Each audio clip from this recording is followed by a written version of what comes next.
អនុញ្ញាតគ្រប់ជំរាបសួរបងប្អូនប្រិយមិត្តតាមបណ្ដាញសង្គម YouTube ជាទីនឹករលឹកបងប្អូនណាស្វាគមន៍មកកាន់វីដេអូទាក់ទងទៅនឹងការដាក់លក់កបីចំនួន3ក្បាលបងប្អូនឥឡូវនេះគឺខ្ញុំបានសូម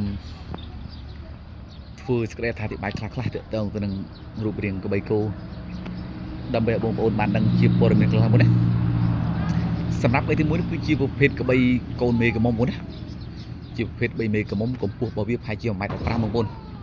1.15 កម្ពស់កម្ពស់របស់វាប្រហែលជា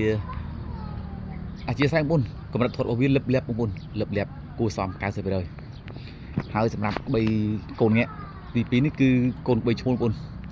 កម្ពស់វាប្រហែលប៉ុណ្ណឹងដែរបងប្អូនប្រហែលជា 1.15 17 ក្រោម 1.20 ទីទួចថតលឹបលាប់ដូចគ្នាហើយកបីទី3នេះកូនឈ្មោះដែរបងប្អូនណាកូនឈ្មោះដែរហើយ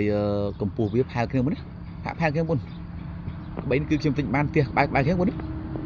ផ្ទះក្បែរគ្នាហ្នឹងគឺយូរវាស្មើគ្នា